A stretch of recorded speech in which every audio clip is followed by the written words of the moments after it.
안녕하세요. 저는 미대 서영학과를 졸업 후 기업 홍보실에서 디자이너로 일하고 있는 30대 후반의 여자입니다. 저는 7년 전에 결혼했다가 결혼 생활 2년 만에 파경을 맞이했습니다. 이유는 남편의 외도 때문이었는데요. 그 외도 상대가 지금 생각해도 참 어처구니가 없습니다. 바로 저의 대학 후배이기 때문이죠. 이름은 이경선. 저보다 1년 후배였고 유난히 저를 잘 따랐어요. 경선이는 저를 동경한다는 말을 잘 했었습니다. 미대다 보니 자기만의 스타일을 가진 친구들이 많았는데 솔직히 저는 그냥 평범 무난한 편이었거든요. 그런데도 경선이는 제가 하고 다니는 스타일이 좋고 제 성격도 좋고 제 말투도 좋답니다. 아무것도 아닌 저라는 사람을 그렇게 제가 좋다고 하니 저도 쑥스럽기도 하고 기분 좋았죠. 그 후배가 귀엽게 느껴지기도 하고요. 경선이는 제가 하는 머리 스타일이나 옷 스타일도 종종 따라하곤 했습니다. 저는 키가 크고 마른 편이고 그 친구는 키가 작고 좀 통통한 편이에요. 그래서 제가 입는 옷이 그 친구에게는 별로 어울리지 않았는데도 꿋꿋하게 따라하더라고요. 제 친구들은 경선이가 너 따라하는 거 싫지 않느냐 그러는데 저는 별로 싫을 것도 없었습니다. 오히려 제가 뭐라고 저를 따라하나 싶어서 귀엽게만 느껴졌죠. 경선이는 집이 꽤 부자라고 했습니다. 아버지가 거름퇴비 관련 사업을 하신다고 했는데 사업체도 꽤 크고 집에 돈이 많다는 소문이 파다했죠. 그도 그럴 것이 경선이는 대학생인데도 외제차를 끌고 다니고 방학이 되면 유럽이니 미국이니 해외여행도 잘 다녔어요. 경선이 말론 부모님이 가라고 해서 미대로 오긴 했는데 미술에는 큰 관심도 없다고 했습니다. 그냥 미대 졸업한 후에 돈 많고 능력 있는 남자 만나서 적당히 시집 갈 거라는 얘기를 잘 했었거든요. 그것도 그 친구의 마음이니 제 알바도 아니고 그러려니 했습니다.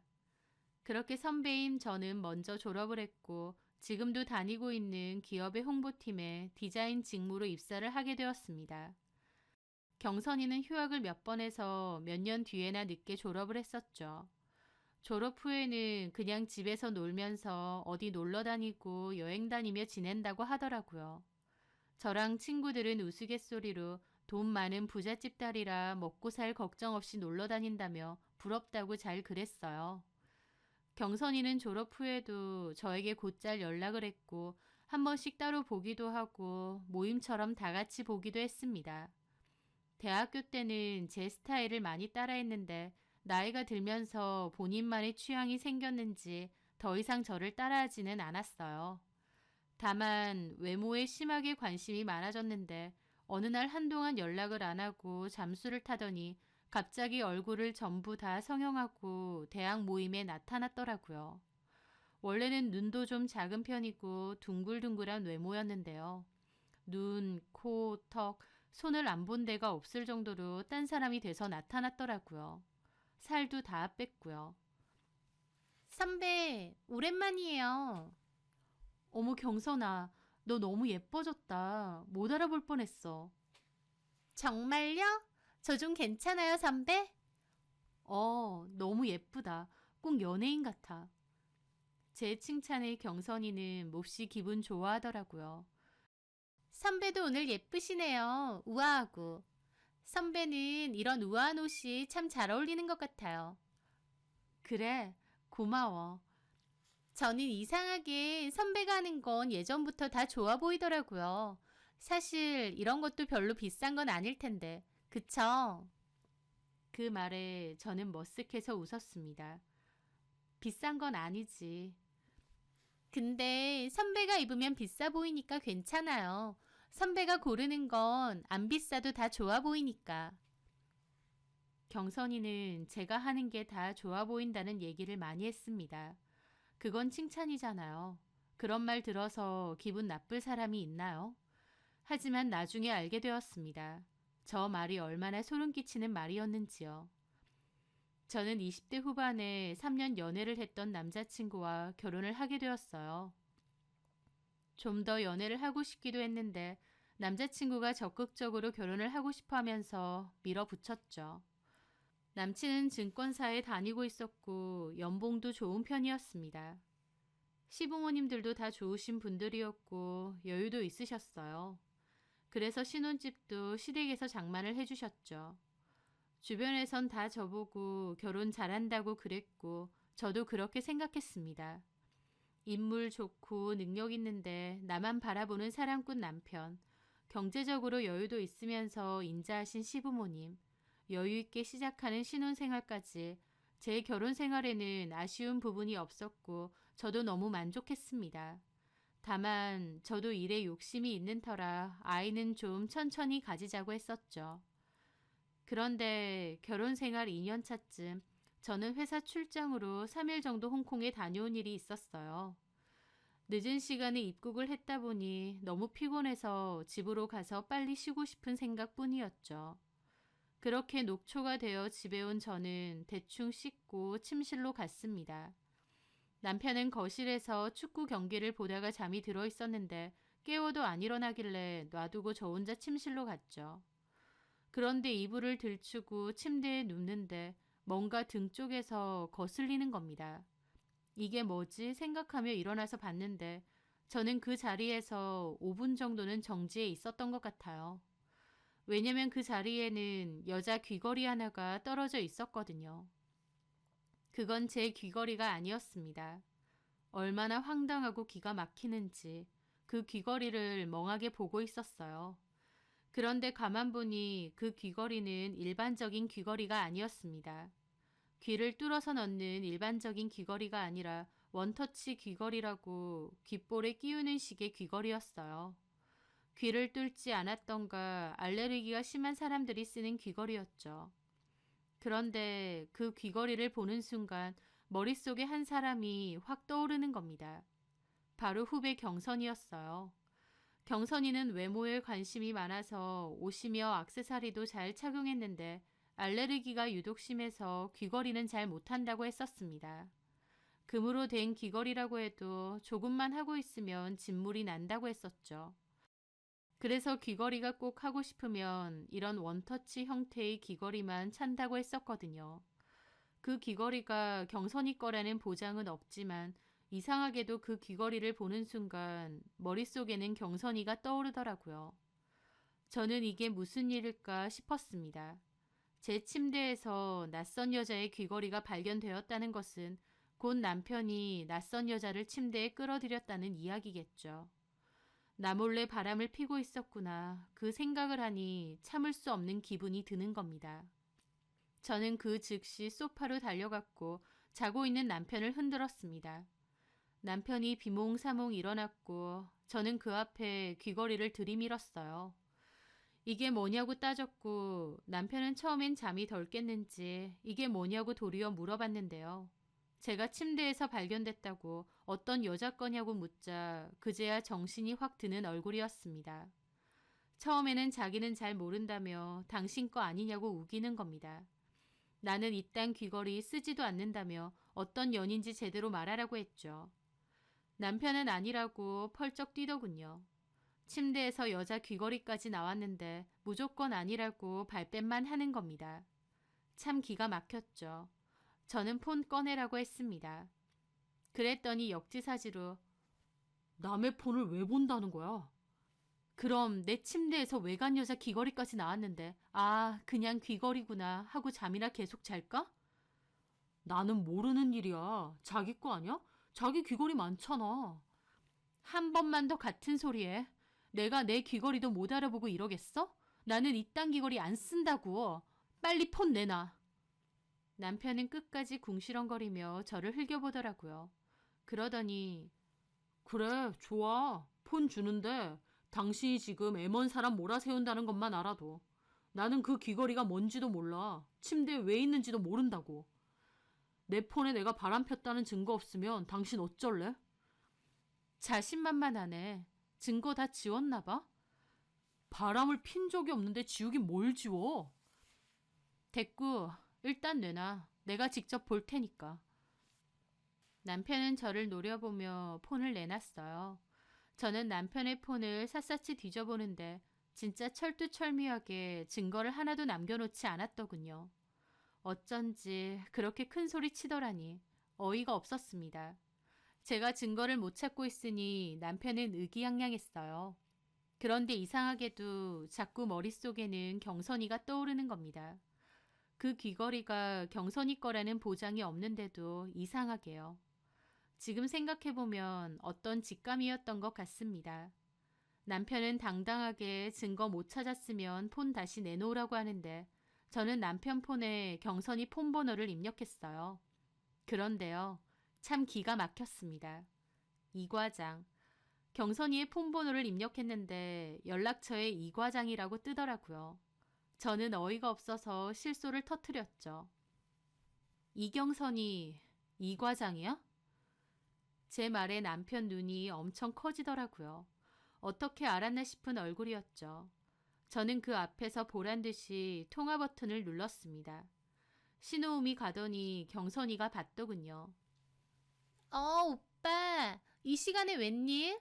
주연 언니 아직 안 왔어? 경선이의 발랄하고 애교 가득한 목소리가 들리더라고요. 저희 남편한테 오빠라고 하면서요.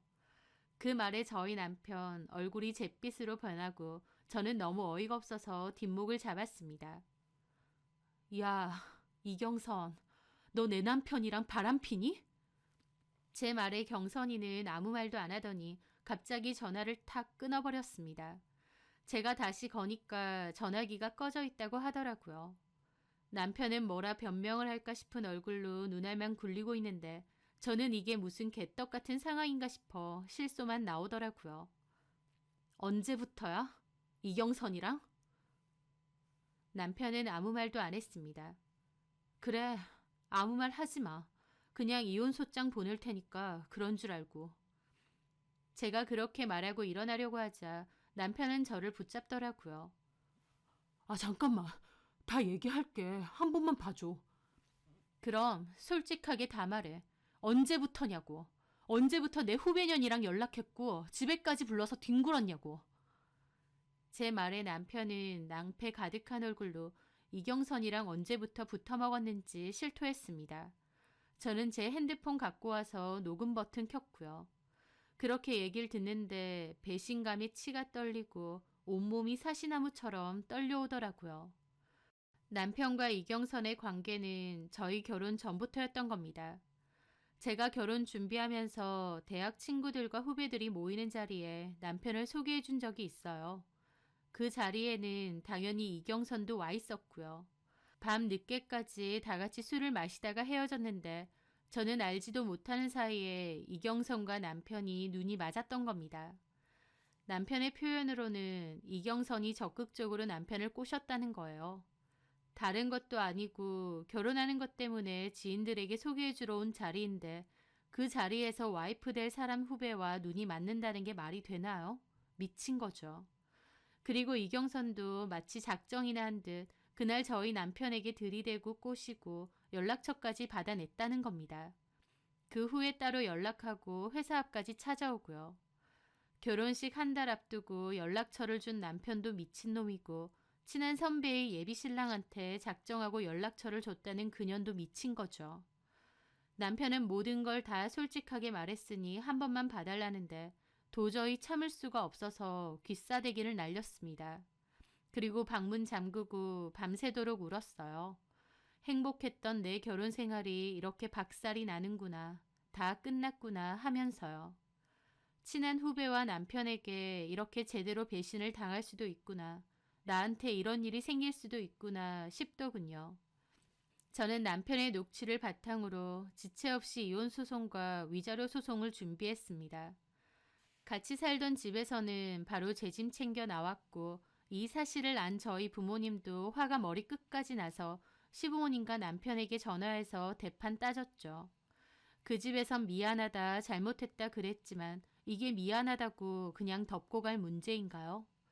무려 결혼 전부터 바람을 피웠고 지금까지도 피우고 있고 하다 이제 저희 집, 저희 침대까지 상간녀를 불러들였는데요. 저는 길게 볼 것도 없고 이혼이라고 했어요. 그리고 상간녀인 이경선에게도 극심한 분노가 찾아왔습니다. 친한 선후배 사이 이상으로 같이 지내온 시간이 얼만데 이렇게 작정하고 뒤통수를 치나요? 저는 이경선에게 만나자고 아니면 너네 부모한테 다 알릴 거라고 최후 통첩을 보냈습니다. 하지만 이경선은 약속 장소에 나오지도 않았어요. 그 뒤로 겨우 통화는 한 번 했는데 도리어 뻔뻔하게 저한테 그러더군요. 저한테 뭐라고 하지 마시고 오빠한테 얘기하세요. 너 남의 남편하고 놀아놓고 그게 할 소리니? 나한테 미안한 것도 없어? 그럼 언니가 오빠 마음을 좀 잘 잡아주던지요. 톡 까놓고 오빠가 더 신나서 저한테 만나자고 하고 연락하고 그랬거든요. 언니가 오빠 마음을 제대로 못 잡았으니 결국 한눈 판 거 아니에요. 저한테 그만하시고 언니 남편분하고 얘기하세요. 라며 전화 끊고 차단해 버리더라고요. 저는 화가 나서 이경선 부모에게도 알리기로 했습니다. 이경선네 아버지는 퇴비 관련 회사를 운영하고 이경선 어머니는 그 회사 사무실 근처에서 카페를 운영한다고 했거든요. 그 카페의 위치는 예전에 이경선이 말해줘서 알았기에 카페로 바로 찾아갔습니다. 그리고 이경선 엄마에게 말했어요. 나는 이경선 학교 선배인데 이경선이 내 남편하고 바람을 피웠다고. 부모님도 그 사실을 아셔야 될 것 같다고 말했죠. 그리고 상간소송도 진행할 거라고 했습니다. 그런데 정말 기가 막힌 일은 따로 있더군요. 딸이 그런 일을 저질렀으면 최소한 피해자인 저에게 미안하다고 해야 되는 거 아닌가요? 하지만 그 어머니라는 사람은 도리어 저에게 큰 소리 치면서 내 딸 괴롭히지 말라고 하는 겁니다. 그러면서 이경선 아버지에게도 오라고 연락을 했어요. 그렇게 이경선 아버지까지도 왔는데 부부가 아주 똑같더군요. 이경선 부모는 제 앞에서 도리어 삿대질하고 큰 소리를 쳤습니다. 네가 네 남편 간수 못해놓고 왜 남의 딸한테 난리치냐고 하면서요. 게다가 돈 때문에 이러는 거면 돈 줄 테니까 내 딸 괴롭히지 말고 소송도 하지 말라고 소리 지르는 겁니다. 참 그 부모의 그 자식이구나 싶었어요. 말도 안 통하는 그 사람들하고 입씨름하고 싶지도 않아서 자리에서 일어났습니다. 그리고 돈은 직접 줄 필요 없다. 상간소송에서 법적으로 받아낼 거니 위자료나 똑바로 준비해라. 그렇게 말하고 자리를 벗어났습니다. 후들거리는 다리로 집에 돌아가는데 얼마나 서럽고 비참하던지요. 내가 왜 정신 나간 남편과 후배 때문에 이런 꼴을 당해야 되나 비참했습니다. 저는 그 즉시 이혼소송과 더불어 남편과 후배를 상대로 상간소송도 제기했습니다. 그리고 제 주변에도 이 사실을 알렸어요. 그런데 이경선이 역으로 저를 명예훼손으로 고소까지 한 겁니다. 저한테 있었던 사실을 말한 건데도 주변에 이 이야기를 퍼뜨렸다는 이유로 사실 적시 명예훼손으로 저를 고소를 한 거죠. 나쁜 것들이 더 뻔뻔하다고 저는 파렴치한 그 후배년의 행동에 뒷목을 또 잡아야 했습니다. 다행히 이경선이 저에게 건 명예훼손은 성립되지 않고 끝나긴 했지만 저는 이경선의 뻔뻔함에 치를 떨어야 했습니다. 그런 일이 있었음에도 저한테 문자로조차 미안하다고 사과를 하지 않았어요. 미안하다고 생각조차 안 하는 것 같았죠. 저는 합의였고 끝까지 가겠다 생각하며 소송을 진행했고 1년 반이라는 시간이 흐른 뒤 제 승소로 끝이 났습니다. 남편과 저는 협의이혼했고 위자료도 다 받게 되었어요. 하지만 위자료 몇 푼으로 상처 입은 제 마음을 달랠 수는 없었습니다. 그나마 남편은 그 과정에서 회사에 소문이 나서 자의반 타의반으로 회사는 그만뒀다고 했습니다. 와이프 후배랑 바람나서 상간소송 당했다는 소문이 그 회사에 다 퍼졌다고 하더라고요. 힘들게 들어간 회사라고 했는데 결국 더러운 소문으로 그만둔 것이죠. 전 남편은 조금의 타격이라도 받았지만 이경선은 아니었습니다. 아무 일도 없다는 듯 잘만 지냈거든요. 소송 중 이경선네 부모는 위자료보다 돈을 더 줄 테니 소송 취하하라고 압박을 했어요. 자기 새끼 앞길 막지 말라는데 참 퍽이나 눈물 나는 사랑이다 싶더라고요. 당연히 합의였고 판결문까지 받았습니다. 그렇게 이 악물고 치러낸 소송은 끝이 났지만 참 허무하더라고요. 결국 재결혼도 끝이 났고 상처만 남았으니까요. 제 이야기로 한동안은 주변은 시끌시끌했고 구설에 휘말려서 고생도 해야 했습니다. 잘못은 남편과 후배가 있는데 상처는 제가 많이 받고 있는 것 같아서 너무 힘들더라고요. 남편은 회사라도 쫓겨났지 이경선은 아무런 영향 없이 잘 먹고 잘 사는 것 같아서 더 부하가 치밀었고요.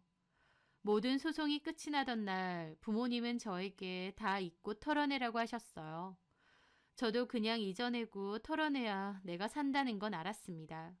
하지만 그러기엔 마음 한구석이 너무 분통 터지더라고요. 승소한 건 다행이지만 위자료 몇 푼으로 이 마음을 달랠 수 있나 싶기도 했죠. 그래도 시간이 약이라고 점차 시간이 지나면서 마음은 좀 괜찮아졌습니다. 그냥 묻어두고 살게 된 것이죠. 그러던 와중 친구에게 그 소식을 들었어요. 이경선이 해외로 유학을 갔다고요.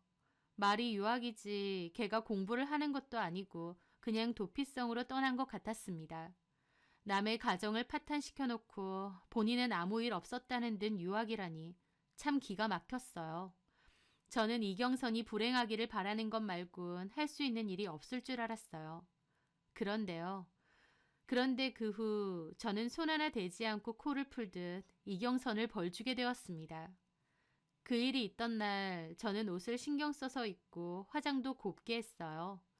그날은 바로 이경선의 결혼이 있던 날이었어요. 남의 가정 파탄 내놓고 본인은 행복해 죽겠다고 동네방네 소문내며 결혼식을 올리는 날이었죠. 결혼식은 아주 호화로운 호텔 결혼식이었고 하객들도 정말 많더라고요. 저는 신부 대기실을 찾아서 곧장 들어갔습니다. 이경선이 하얗고 화려한 드레스를 입고 친구들하고 사진을 찍으며 하하호호 웃고 있더라고요. 저는 뒤에서 가만히 지켜보고 있었죠.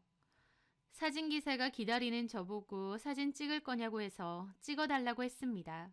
그렇게 이경선이 고개를 돌려 저를 쳐다봤는데 저를 알아보고는 입이 떡 벌어지더라고요. 지 결혼식에 제가 나타나니 얼마나 놀랐겠나요. 저는 웃으면서 이경선 앞에 앉았습니다. 오늘 이쁘네. 사진 하나 찍자. 이경선은 얼굴이 회색빛이 돼서 저를 쳐다보더라고요. 일단 사진을 찍고는 이경선이 사진기사 보고 좀 나가 있으라고 했습니다. 그러더니 얼어붙어서는 저한테 그러는 겁니다. 여기 왜 왔어요? 결혼한다고 하길래 축하해 주러. 미쳤어요? 나 언니 축하받을 일 없어요. 당장 나가세요. 왜 그래? 축하해 주러 온 사람한테. 언니, 진짜 유치하네요. 이미 지난 일이고 나 그때 위자료도 다 줬잖아요. 판결문까지 받았고 다 끝난 일인데 이제 와서 이러면 안 되죠. 경찰이라도 부를까요? 내가 뭘 했다고 경찰이야. 나 진짜 축하해주러 왔다니까. 그리고 너 진짜 뻔뻔하다. 위자료 몇 푼 주면 없던 일이 돼? 근데 걱정하지 마. 나 여기서 네 과거 폭로하고 그런 짓은 안 해. 내가 왜 그런 짓을 하겠어. 나 진짜 축하해주러 온 거야. 그리고 청첩장도 있어. 네 남편이 보낸 건데. 하면서 모바일 청첩장도 보여주었습니다. 그 모습에 그 후배는 세상에서 제일 얼빠진 얼굴이 되더라고요. 내 남편이랑 어떻게 아는 사이냐는 표정이었죠. 그 표정이 얼마나 웃긴지 혼자 보기 아까울 정도였습니다. 야, 너 표정 진짜 웃긴다. 새 신부가 표정이 뭐 그래. 환하게 웃고 있어야지. 언니가 우리 민수 씨랑 어떻게 알아요? 좀 알아. 어쨌든 결혼 축하해. 진심이야. 이경선은 눈치를 보며 그러더군요. 민수 씨한테 우리 얘기 다 했어요? 도둑이 제발 저린다고 제가 말했을까봐 얼어붙어 있더라고요. 아니, 안 했어. 앞으로도 안 할 거야. 그러니까 너도 하지 마. 그리고 나 여기 깽판 치러 온 거 아니고 축하해 주러 온 거야. 그러니까 오래오래 잘 살아. 행복해. 저는 그렇게 말하고 웃으며 자리를 떴습니다. 이경선의 표정은 차라리 제가 깽판 치는 게 낫지 웃으면서 축하해 준다고 하니 이게 뭔 일인가 싶어서 말도 못하게 썩더라고요. 그렇겠죠. 제가 무슨 꿍꿍인가 싶고 게다가 자기 남편이랑 제가 무슨 사이인가 싶을 테니. 저는 코웃음 치며 진행되는 결혼식을 진심으로 축하해 주었습니다. 그리고 또 1년 정도가 지났을 무렵 저는 결국 그 소식을 듣게 되었어요. 설마 설마 했는데 제 생각 이상으로 그 소식은 빨리 전해지더군요. 바로 이경선이 이혼을 한다는 소식이요. 이혼도 그냥 이혼이 아니고 남편이 사기치고 외도까지 해서 진흙탕으로 하는 이혼이라는 소식을 말이죠. 그 얘기를 친구에게서 전해 듣는데 세상에 정말 이렇게 되었구나 놀랍기만 하더라고요. 제 생각보단 빨랐지만 저는 그 둘의 파경을 이미 짐작했습니다. 왜냐면 애초에 이경선이 결혼한 남자는 제가 소개시켜준 거나 다름없거든요. 이게 무슨 말이냐고요? 이경선이 결혼하는 조민수는 제가 아는 사람입니다. 바로 저희 남동생의 친구예요. 저는 남동생으로부터 조민수가 어떤 인간인지 들었어요. 그 얘기를 듣는 순간 이경선에게 의도적으로 접근시켜야겠다는 계획을 짰던 겁니다. 그 일의 시작은 과거 이경선이 유학을 갔다가 한국으로 돌아왔다는 이야기를 전해 들었을 때부터였어요. 아무 일 없이 잘 먹고 잘 사는 이경선 소식을 들으며 억울한 마음을 안고 살던 저는 그맘때 가족끼리 식사하러 본가에 갔었습니다. 가족들은 여전히 저를 걱정해 주었고 저는 이제 아무렇지 않다며 씩씩한 척을 했죠. 그렇게 이런저런 대화를 하던 도중 남동생에게 전화가 왔는데 남동생이 인상을 찌푸리며 차단을 하는 겁니다. 누군데 차단을 해? 조민수. 조민수? 네 고등학교 친구? 근데 왜 차단을 해? 싸웠어? 그 자식 이제 상종 안 하려고. 왜? 그 자식 요즘 완전 이상해졌어. 남자 꽃뱀 다 됐다니까? 그게 뭔 소리야? 남자 꽃뱀? 이 자식이 우리한테는 무슨 주류 도매 관련 사업한다고 그게 잘 된다고 그랬거든. 차도 엄청 비싼 차를 타고 다니고 집도 엄청 좋은 데 살고 결혼한다는 여자도 돈이 엄청 많은 거야. 그래서 친구들이나 동창들 사이에선 민수가 사업으로 돈 꽤나 벌었다고 게다가 여자 잘 만나서 결혼도 잘하겠다고 그랬는데 알고 보니 이 자식이 일한다는 곳이 호스트바인 거야. 남자 접대부. 어? 민수가? 그뿐이야? 그 결혼한다는 여자한테도 엄청 등쳐먹었나 봐. 게다가 동창 몇 명한테도 사기쳤고. 민수 예전에 우리 집에도 한 번씩 놀러 오고 너랑 친했잖아. 내 기억엔 그런 애 아니었는데. 운동 열심히 하고 착한 애였잖아. 인상도 좋고. 예전엔 그랬지. 근데 이젠 남 등쳐먹을 생각만 하는 반사기꾼 다 됐다니까. 그래서 상종도 안 하려고. 그 여자랑도 제대로 결혼한 것도 아니고 혼인신고도 안 했대. 그냥 돈이나 빼먹은 거지. 게다가 친구들한테까지 돈 빌리고 나서 잠수 타고 완전 양아치 다 됐다니까. 근데 너한테는 전화는 왜 하는데? 뻔하지. 돈 좀 빌려달라 그러겠지. 민수가 어쩌다 그렇게 됐냐? 참나. 사람이 변해도 그렇게 변할 수가 있나 봐. 그 자식 아직도 정신 못 차리고 돈 많은 여자 하나 물어서 재기하고 싶다고까지 하더라. 인물 훤칠하고 말빨 좋으니까 여자들이 잘 넘어가잖아. 나도 너무 질려서 친구고 뭐고 그냥 상종 안 해야겠다 싶더라고. 그런데 남동생 말을 듣는 순간 제 머릿속에는 이경선이 떠올랐던 겁니다. 잠깐만, 민수 사진 있어? 사진? 잠깐만. 남동생은 카톡에서 민수의 프로필 사진을 보여주더라고요. 겉으로 보기엔 진짜 멀쩡하네. 돈도 많아 보이고.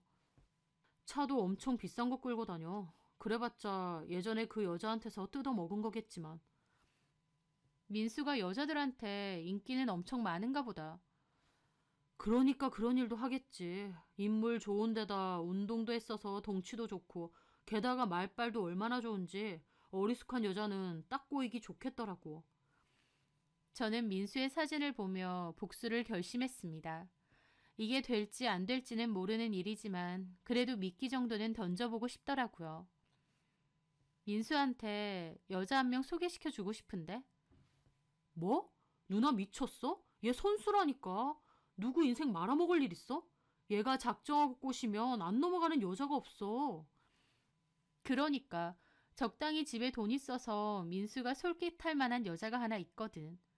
꼬실 수 있는지 없는지는 민수가 알아서 하겠지. 그냥 소개만 해준다고. 누나, 누구 얘기하는 거야? 설마. 맞아, 이경선. 매형이랑, 아니 매형도 아니지. 누나 전 남편이랑 바람났었던 그 후배? 어. 누나, 나도 그 여자 생각하면 진짜 열받지만 그래도 이 자식은 완전 꾼인데. 그냥 민수한테 소스만 던져줘. 이런 여자가 있다고. 직접 소개시켜주는 것도 아니잖아. 잘 된 거 아니야? 민수는 돈 많은 여자 필요하다 그러고 이경성 걔는 남자한테 환장하잖아. 선배 언니의 남편까지 꼬실 만큼. 그러니까 서로 잘 맞는 거지. 제 말에 남동생은 고민하더라고요. 그러더니 그래, 나도 누나 남편 놈하고 그 여자 생각하면 이가 갈리는데 뭐 대강 알려줄 수는 있겠지. 우리 누나 가정 파탄낸 여잔데. 남동생은 결심한 뒤 민수에게 연락했습니다. 제 이야기에 대해서는 일절 말하지 않았고 다만 집에 돈도 좀 있고 어리숙한 여자가 하나 있다고는 알려주었죠. 저는 이경선의 SNS 주소도 넘겼어요. 이경선은 본인이 다니는 헬스장이며 식당, 카페까지 SNS에 주구장창 올리는 편이었기 때문에 민수가 마음만 먹으면 얼마든지 이경선에게 접근도 할 수 있었습니다. 제가 한 건 딱 거기까지였어요. 솔직히 민수가 진짜 이경선을 꼬실 수 있을지, 둘이 잘 될 수 있을지 그런 건 제가 관여할 일이 아니죠. 그냥 저는 제가 아는 최악의 남자를 이경선에게 소개시켜주고 싶었을 뿐이었으니까요.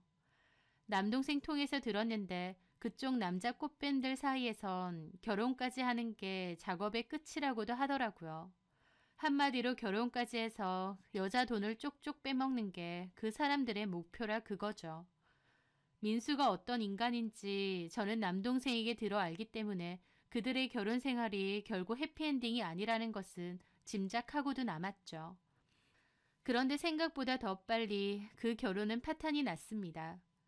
역시나 들어보니 사업 명목으로 이경선네 집에서 상당히 많은 돈을 뜯어냈다고 하더라고요.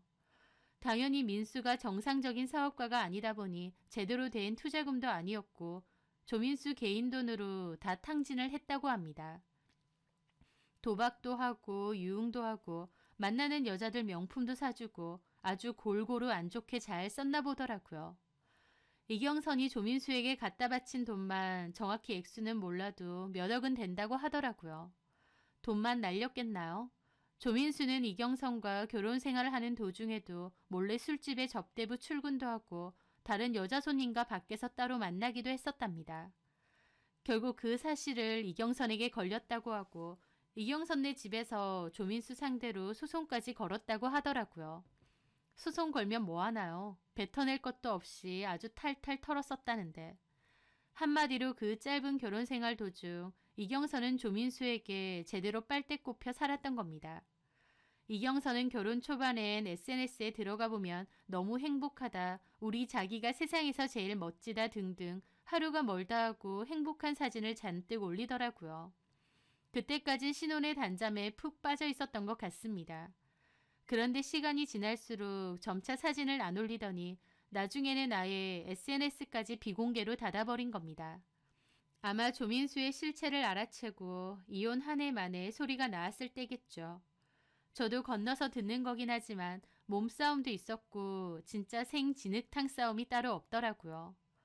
이경선은 그때까지도 조민수한테서 못 헤어져 나오고 다른 여자들 정리하고 돌아오라고까지 했다는데 조민수는 이경선한테 다 털어먹었다 생각하는지 아니면 더 돈 많은 여자를 물은 건지 오히려 끝내자고 했답니다. 게다가 조민수가 이경선 아버지 이름으로 사기친 것도 있어서 이경선네 아버지 사업체에도 타격이 꽤 있었다고 하더라고요. 남동생과 그 일을 아는 대학 동기로부터 이야기를 전해 듣는데 제 생각 이상으로 된통 당하는구나 싶어서 속이 다 시원했어요. 본인이 저지른 짓 제대로 돌려받는구나 얼마나 속 시원하던지요. 그 후 저는 이경선이 단골로 자주 간다는 카페에 일부러 간 적이 있습니다. 이경선의 꼬라지를 두 눈으로 직접 보고 싶었거든요. 이경선이 한 카페에 브런치 먹으러 거의 매일 간다고 SNS에 올렸기 때문에 일부러 이경선이 올 만한 시간대에 맞춰갔어요. 제가 갔을 땐 가게에 이경선이 안 보이기에 오늘은 안 오나 보다 싶어 그냥 가려는데 마침 들어오더라고요. 이경선은 조민수와의 결혼 생활 동안 마음고생 꽤나 했는지 얼굴빛도 엄청 안 좋고 살도 말도 못하게 빠져서 볼이 헬쓱했습니다. 이경선은 카운터에서 주문을 하고 자주 앉는 자리인지 창가 쪽에 앉더니 멍하게 폰을 보고 있더라고요. 저는 제 커피를 들고 다가갔습니다. 오랜만이네. 제가 아는 체를 하자 이경선이 고개를 올리더니 저승사자라도 본 양 놀라는 겁니다. 뭐예요? 언니가 여기 왜 있어요? 앉아도 되지? 그리고 얼어붙어 있는 이경선 앞에 앉았습니다. 너 살 너무 많이 빠졌다. 예전에 볼에 지방 넣는다더니 그거 다 빠졌어? 염장 찔러요? 그냥 가세요. 우리가 마주 앉아 얘기할 사이는 아니잖아요. 얘기 다 들었어. 이혼했다며? 이혼도 그냥 한 게 아니라 아주 난장판으로 갈라섰다던데. 지금 약 올리세요? 이경선은 저를 죽일 듯이 노려보더니 자리에서 일어나려고 하더라고요. 그러다가 멈칫하더니 다시 앉는 겁니다. 잠깐만, 혹시 이거 언니가 다 버린 일이에요? 뭐가? 내 남편, 아니 조민수 그 새끼를 언니가 안다고 했잖아요. 결혼식장에서. 어떻게 알아요? 설마 언니 그 새끼랑 짰어요? 언니가 혹시 그 새끼 일하는 업소 단골 손님 뭐 그런 거예요? 그 말에 저는 웃음을 터뜨렸죠. 얘 경선아, 세상 사람이 다 너 같은 수준인 줄 알아? 업소 단골 같은 소리 하네. 내가 그런 데를 왜 가니? 민수 걔 내 동생 친구야. 고등학교 친구. 그 말에 이경선 눈이 엄청 커지더라고요. 네? 짜고 친다니 무서운 소리 하지 마라. 난 그냥 동생한테 들었을 뿐이야. 조민수라고 친구 중에 호스트바 다니는 남자 꽃뱀이 있는데 돈 많고 멍청한 여자 물어서 결혼한다고 그랬다네. 근데 그 여자 이름을 들어보니 너잖아. 그래서 결혼식 축하해주러 간 거야. 너랑 너무 잘 어울리잖아, 민수가. 여자한테 환장하고 등골까지 빨아먹는 민수랑 남자한테 환장해서 선배 남편까지 뺏는 너랑. 그래서 구경 한번 하고 싶어서 결혼식 간 것뿐이야. 말 다 했어요? 이경선은 제 깐족거림에 부들거리며 소리를 확 지르더라고요. 경선아, 이런 데서 소리 지르지 마. 쪽팔려. 그런 인간인 줄 알면서도 결혼하는 걸 가만 지켜만 봤다고요? 저 그 말에 진심으로 웃음 터졌습니다.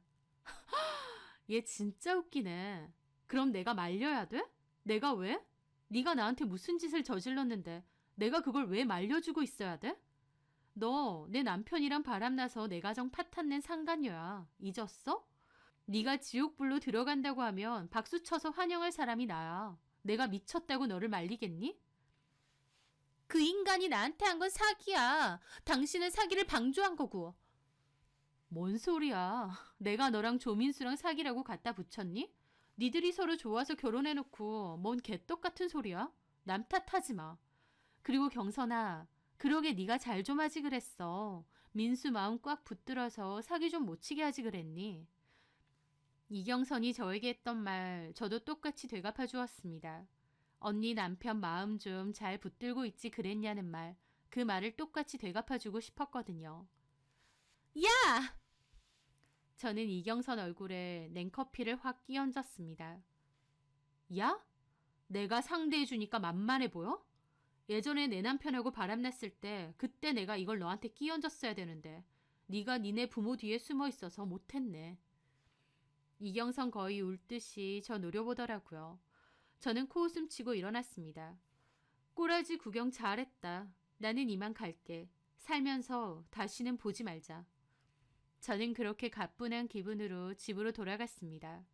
이경선이 뒤에서 색 난리치는 소리가 들렸지만 그러든가 말든가 신나게 나왔죠. 그렇게 저는 재임 쓰는 것도 없이 그 상간녀 후배에게 복수를 했습니다. 사실 진짜로 제가 뭔가를 한 건 없어요. 이경선을 알려준 건 맞지만 자기들끼리 좋아서 결혼한 거고 제가 뭔가를 한 건 없으니까요. 남의 눈에 눈물 내면 본인 눈에는 피눈물 난다는 말이 괜히 있겠나요? 결국 본인이 자초한 일이라고 생각합니다. 대학생 때 주구장창 저를 따라했던 후배. 본인에게 어울리지도 않는 옷을 꾸역꾸역 입었던 것처럼 기어코 제 남편 꼬여내고 결혼 생활까지 파탄시켰죠. 그런 소름 끼치는 인간은 다시는 제 인생에 없었으면 합니다. 저는 앞으로 더 보란듯이 행복하게 살 거예요. 저를 배신했던 전 남편과 그 후배를 생각해서라도 더 즐겁게 저를 보살피며 살 생각입니다. 그것이 제가 해줄 수 있는 최고의 진짜 복수일 테니까요. 제 사연 들어주셔서 감사합니다.